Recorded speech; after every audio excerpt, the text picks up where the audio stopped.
Dear friends near and far, ciao from Roma and welcome and thank you for joining us for this very special World Food Safety Day social media talk show. I'm Giuseppe Di Chiera, Standard Development and Communication Specialist from the Codex Alimentarius Secretariat. As you know, every year we celebrate World Food Safety Day on the 7th of June. The slogan for World Food Safety Day reminds us that food safety is indeed everyone's business. Now, this year, the theme for World Food Safety Day is Food Safety Science in Action. What FAO and WHO emphasize as part of their mission statements, health, safety, and sustainability, which are all interconnected with food safety. And yet, to achieve these missions effectively, science-based and accessible information on food safety is key. But how is it possible in a world with a multitude of information sources to ensure that information reaching consumers is always correct? Especially in the realm of social media, which is increasingly becoming the primary source of information for a multitude of consumers. With me today, there are going to be several guests from FAO and WHO to find the answers to these questions and many more, and to discuss the science behind what makes food safe and the role that each one of us can play in this field. Don't forget that you can join the conversation by following our social media, and if you are watching us on X, you can also look for the Codex handle, which is at FAO Codex. And of course, don't forget to use the World Food Safety Day hashtag, which is hashtag World Food Safety Day. As I was saying, I am pleased to be joined here at FAO headquarters by two colleagues, Lourdes Orlando, who is a professional officer at the Agri-Food Systems and Food Safety Division. Hello, Lourdes. Hello. And also Irene Casato, who is a communication officer here at FAO. Hello, Irene. Hello. Hola. Let me look through the camera, try to reach our colleagues at WHO headquarters, and I'm pleased to see through the camera Juliana. Good to see you, Juliana de Oliveira Mota, who is a scientist with the Nutrition and Food Safety Department at WHO, and also Tunga Namjilsuren, who is the Head of Health and Information Advocacy at WHO. Lourdes, let me break the ice with you. We have a lot of questions, also questions coming from our audience who is following us online. And I want to know with you the challenges that arise when food safety information lacks clear evidence-based information, but also if this can have impacts on consumer behavior and, after all, unfortunately, also on public health. Definitely. Thank you for the question. So yes, today social media is the primary way that a lot of us receive and look for information. I'm a millennial, so I choose Instagram. While online platforms offer a wealth of information, it's important to recognize that not everything we encounter is accurate or science-based. Sometimes we come across these unintentional inaccuracies or deliberately misleading content when it comes to food safety and indeed anything that is health-related. This can become, at best, unhealthy and at worst, incredibly dangerous. For instance, think about the common confusion surrounding best by or sell by or use by dates on food packaging. So well-intentioned online posts might incorrectly claim that best by dates are strict indicators of food safety, but this can result in individuals discarding actually perfectly good food. Similar posts, for example, carrying uneven or unclear information can contribute to unnecessary food waste and impact household budgets, even though the best by dates honestly just primarily relate to food quality, not food safety. So there can also be confusion around things like sweeteners and additives. We see a lot of posts on these subjects that are not always science-backed. These posts can cause unwarranted anxiety about everyday foods and might lead people to make unnecessary or potentially restrictive decisions on their diets that are based on fear rather than evidence. Such claims are generally used to generate clicks or promote alternative or unproven products, but they also lead people to avoid foods that are perfectly fine and can be part of a balanced diet or foods that have a cultural significance. So what I am understanding, Lourdes, is that even, let me say, partial or even overstated information can have consequences, can lead to unhealthy choices, but also, for example, in my case, to unnecessary anxiety. Now, when we talk about the impacts that this could have also on nutrition and healthy lives, inaccurate information surrounding food safety can also undermine them in several ways. And I would like to ask Juliana to give me a point of view on that, the point of view of WHO. Thank you, Giuseppe. As Lourdes mentioned, social media is a powerful tool for spreading information, but it can be both accurate and misleading. More and more people turn to social media platforms, influencers, or short videos to find answers, even for topics as crucial as health and nutrition. Just as we now look at online reviews before visiting a place or buying a product, we also look online when making food choices or adopting health habits. The challenge is that this often places trust in influencers who may have commercial interests because they can be sponsored by companies behind, rather than in independent experts who have dedicated their careers to nutrition and food safety. And this is totally understandable, as we tend to feel more connected to influencers who seem relatable compared to distant institutions or expert groups. The viral nature of the content, such as baking cakes in funny but unconventional and non-food safe containers, can pose a risk of food contamination by transfer. This is particularly concerning when such content is aimed at a young audience that wants to reproduce it. In some cases, misleading or oversimplified health claims are made just for the sake of clicks and shares. For example, do we really need dietary supplements if our nutritional needs are already met through a balanced diet and a regular physical activity? Are they totally safe and free from any chemical and biological hazards? Is there a risk of overconsumption of nutrients leading to adverse effects? And what about allergenicity of these products? One of the underlying issues is the lack of regulation and fact-checking on many social platforms. While some progress has been made, for instance, in some countries, influencers must disclose paid partnerships, this is not yet fully enforced and universal. But it's also important not to see this entirely in a negative way. This digital space, I believe, can be a valuable opportunity to reach a broader audience beyond policymakers and institutions and engage people in conversations about health, food safety, and nutrition in a more accessible way. So, when looking for food and health information online, I can give you a few tips. Check if the information, where it comes from, is it based from science? Look for transparency. Is there a sponsorship or commercial interest behind the message? And when you have a doubt, turn to professionals like public health and food safety organizations who aim to provide reliable, evidence-based advice. Ultimately, social media can support healthier lives, but only if we learn to navigate it with a critical eye, I believe. Thank you very much, Juliana. So, as I was saying, Irene, I'm coming to you when I was introducing you. You are a communication officer here at FAO. When it comes to food safety, especially food safety messaging in the realm of social media, what is FAO doing? What are you doing here at FAO? Okay, well, we know that if we can trust the messenger, we can probably trust the message. And we work hard to ensure that users can rely on the information we promote across our social media platforms. So what our work is to ensure that science-based and reliable information reaches everyone when social media is inundated with inaccurate information. And at FAO, we recognize that inaccurate information related to food and agriculture is a critical barrier to achieving food security and promoting healthy diets globally. This is why we are actively engaging on these platforms to disseminate clear and science-based information. For example, we recently produced a video about food supplements providing scientific advice for consumers.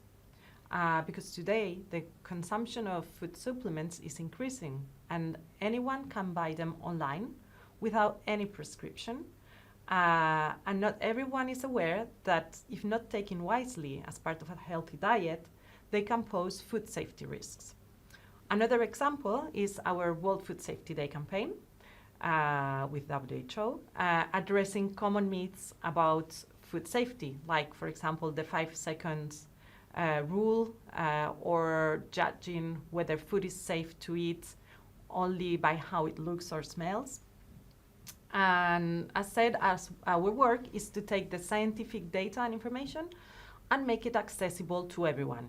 This means we work on different products for different platforms in different formats and languages so that we can reach and resonate with diverse audiences, global audiences. But we also recognize that our work or our work alone might not always cut through the noise. And this is why strategic partnerships are paramount. We work closely with partners such as the World Health Organization, and today's event is one of the many examples, to ensure consistent and unified messaging is shared with our audiences. And we're also working more and more with digital influencers, well-known influencers that talk about topics related to FAO's work, so that we can share accurate information with new audiences and not just with our followers. So you were talking about the importance of collaboration, partnership also with WHO. So let me go to Tunga. Tunga, I have the same question for you. So when it's up to sharing information on social media, what is WHO doing? We know how fast information can spread on social media. It can travel further, faster, and sometimes deeper than the truth. In fact, on some social media platforms, falsehoods are 70% more likely to get shared than accurate news. There is just so much information out there, and it can make it hard for people to find trustworthy sources, or people just may not know who to trust, or have time to verify it, or think through how that information can influence other people and their health. That's why WHO is working closely with health partners worldwide to improve communications on hundreds of health topics relevant for people's daily health, from food to vaccines to infections and climate change. What we do is we identify health information people need and make sure they are science-based, up-to-date and relevant. We ensure the information is turned into clear, understandable and timely communications.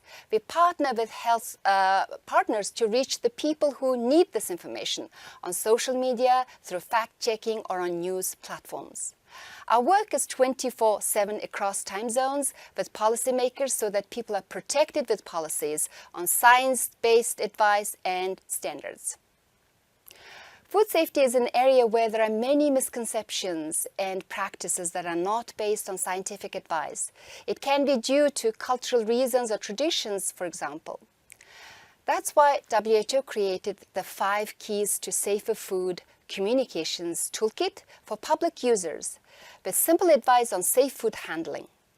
This includes a poster which, for example, is available in close to 100 languages and can be used in homes, shops, among other places. Simple things like keeping food at safe temperature can be life-saving. Why? Because bacteria can double every 15 minutes. That means one bacterium could become over 16 million in just 6 hours. That's how fast it happens and how it can turn food into poison. WHO is always engaged actively on social media and information campaigns to provide quality information, but we need support of everyone to share safe information for safer food. So next time when you see a food safety tip or information online, pause and check the source, please. We need to keep our food and facts safe. Thank you very much, Tunga. Lourdes, Irene was mentioning the Mythbusters campaign. If we can have one of the cards on the screen. Yes, here we are. Could you please explain them to me initially? Also, I would like to know more about them, but also to our audience, because these are cards which depict the myths that we may live or experience in our daily life. So maybe we can have the one on adding lemon juice and vinegar to food to ensure it is safe to eat. Now, this is of particular interest to me as an Italian. We tend to spread a lot of lemon on our dishes. So is it safe? Does it make food safe by adding lemon on a dish of pasta or fish, for example? Well, this is actually a very common question, so thank you for asking it. It touches on something very important for food safety. So basically, while adding lemon juice or vinegar to food can change its taste or inhibit the growth of some types of bacteria to a certain extent, it's a misconception to think that it automatically makes food safe if it's already contaminated. So think of it this way. Lemon juice and vinegar are acidic, and some bacteria don't thrive in acidic environments. So a splash of lemon might slow down the multiplication of some bacteria, of some microbes, but it's not a 100% working disinfectant. We can't think of it this way. So many harmful bacteria, viruses, and parasites are quite resilient and can survive even in acidic conditions. And furthermore, these acidic additions won't eliminate toxins that some bacteria might have already produced in the foods. So these toxins can still make you sick, even if the bacteria themselves are no longer actively growing. Another example, consider food that has been left at room temperature for too long. So harmful bacteria can multiply rapidly, producing toxins, and simply adding lemon or vinegar won't neutralize those pre-existing toxins. So they can definitely be flavor enhancers, but they should never be considered a substitute for recognized good practices like thorough cooking, correct temperatures, and safe food handling and proper refrigeration. Okay, so I will have to change my recipe books accordingly. Talking about ways by which food can become contaminated and actions that we can take, let me go to Juliana for another card, which is the one about a plant-based diet. Is it safer? Yes, no? Juliana, over to you. So this is an important topic because there is often a common misconception that plant-based foods are safer and healthier. While plant-based diets can offer many health benefits, they are not automatically free from food safety risks. Many fruits and vegetables are consumed raw, such as in salads or juices, and do not undergo cooking, which helps eliminate harmful microorganisms. And as said before, simply adding acidic ingredients like vinegar or lemon juice is not enough to guarantee the safety. Therefore, it is essential to properly wash and handle fruits and vegetables to reduce the risks of contamination by bacteria, viruses, or fungi. In addition, environmental factors also play a huge role. Vegetables growth in polluted soils, for example, may absorb the heavy metals or other chemical residues. And home gardens near to these intensive farming zones may be impacted by this contamination.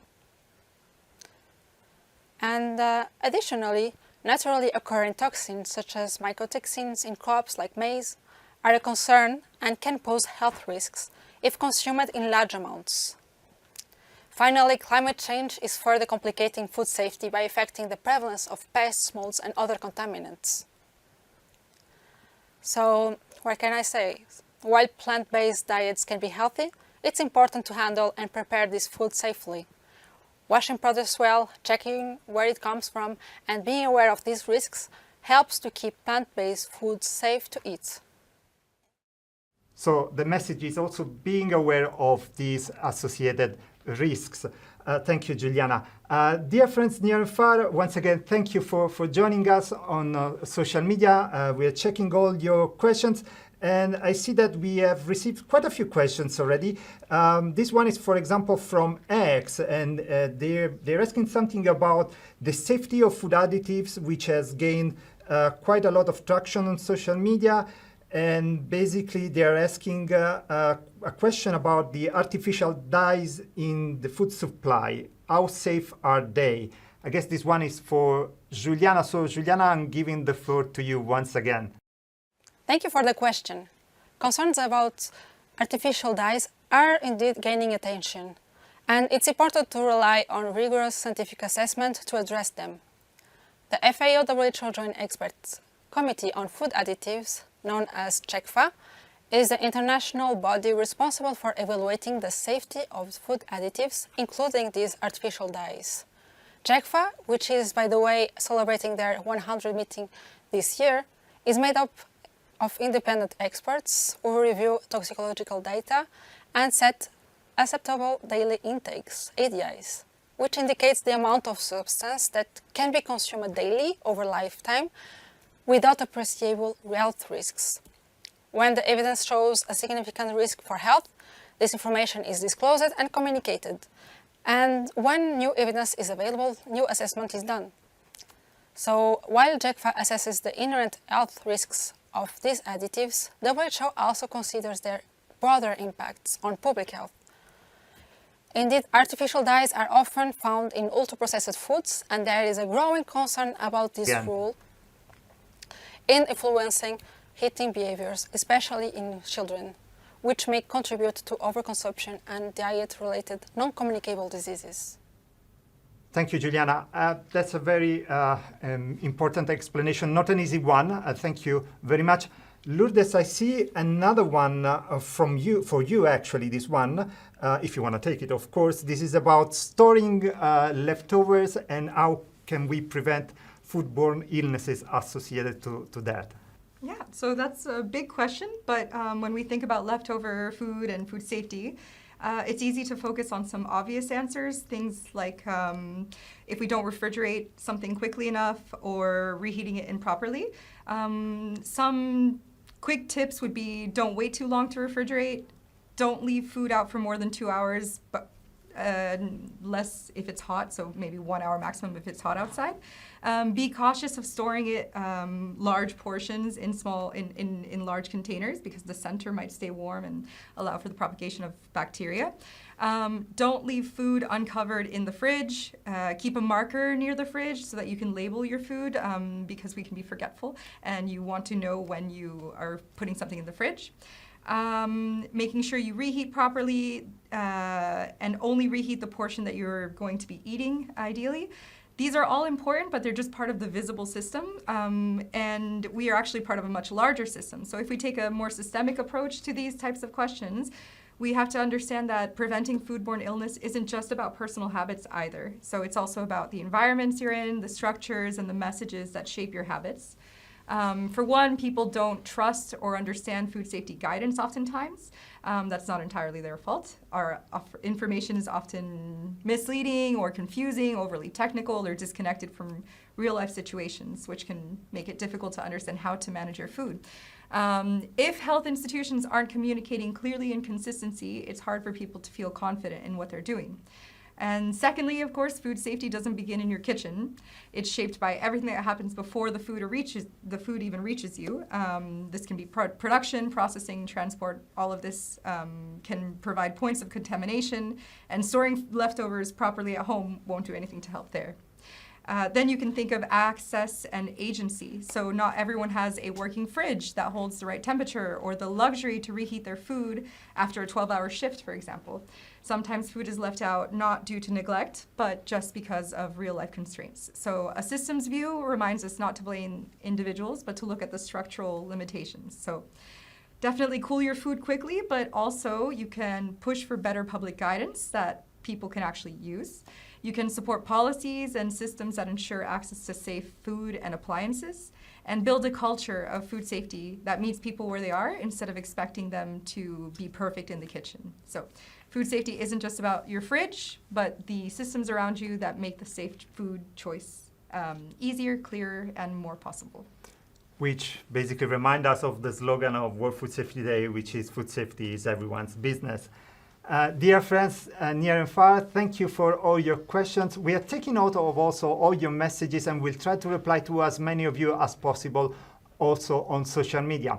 Lourdes, Irene, Tunga, Juliana, dear colleagues, dear friends, we are about to wrap up this social media talk show. But before that, I have a final question for all our speakers. Because when you were speaking, I was reminding myself of the theme of World Food Safety Day, of the theme of 2025, which is food safety, science in action. And I note how there is an increased need for the scientists to work hand in hand with communication departments to make sure that the science is translated appropriately for the public, leaving no room for misunderstanding, I would say. So maybe you can comment on that and also give us some tips. So maybe we can get a peel from each of you. Lourdes, I will start with you. Okay, yeah, that's a crucial question. Here are some red flags for consumers to keep in mind when they're navigating information on various social media platforms. So first, be wary of claims that lack reliable sources. Seems simple, but we need to be cautious when people are making claims or statements about food safety. You should definitely look for a reference, ideally a sound reference, science-backed reference, peer-reviewed reference are things you can look for. If it's an article, consider verifying the information through other media sources. It's really important. Really important discoveries will be made accessible in many outlets, not just one. And secondly, if someone comes out with some new or groundbreaking information, especially if it's contradicting established scientific consensus, maybe look for more sources as well there for robust evidence and resources that are going to allow you to make an informed choice on that.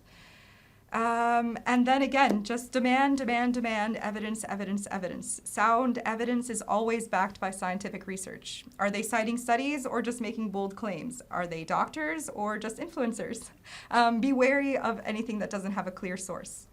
And these are just a few key indicators. I'm sure Tunga at WHO might have further valuable insights to share. So you were demanding for answers. So let me go to Tunga then. What's your line? Before you hit share, pause and think critically. Is the content reliable? Who's the author? Where's this information coming from? Are really good questions. We all really need to filter what we see online and always check the source. So ask yourself, could this impact my health or health of a loved one? So in today's world, in order to ensure that the food we eat is safe and we are healthy, we really need to make sure we are receiving good information. So let's use our critical thinking skills and choose science-based content when it comes to our health and food safety. Thank you, Tunga. And I see that Juliana also was nodding. So let me go to Irene. What's your take on that? Well, I would like to add 3 more points from a communication point of view, echoing what Lourdes and Tunga were saying. First, check the source. It is a recognized authority like FAO, WHO, a reputable university, or a government health agency. Look for the official logos and verified accounts. Consumers should also be cautious of messages designed to provoke strong emotions like fear or anger. This is often a red flag. So take a moment to pause and critically reflect on the content. It might be a clickbait intended to generate engagement rather than provide accurate or science-based information. And we all have a role in stopping the spread of misleading information. So please pause and think critically before sharing something. Because, I also believe that collaboration is key. So by working together, we can create a stronger and more reliable online environment for food and health-related information. Thank you, Irene. And indeed, working together is also the key message for the entire World Food Safety Day theme, which is working here. You may not be able to see them, but there are a lot of people working behind the scenes and also today working behind the cameras to assist all of us. So thank you very much, Juliana. Thank you very much, Tunga. Thank you very much, Irene. Thank you very much, Lourdes. But above all, thank you, dear friends near and far, for joining us and spreading the word about World Food Safety Day. So thank you once again. Have a good day and ciao from Roma.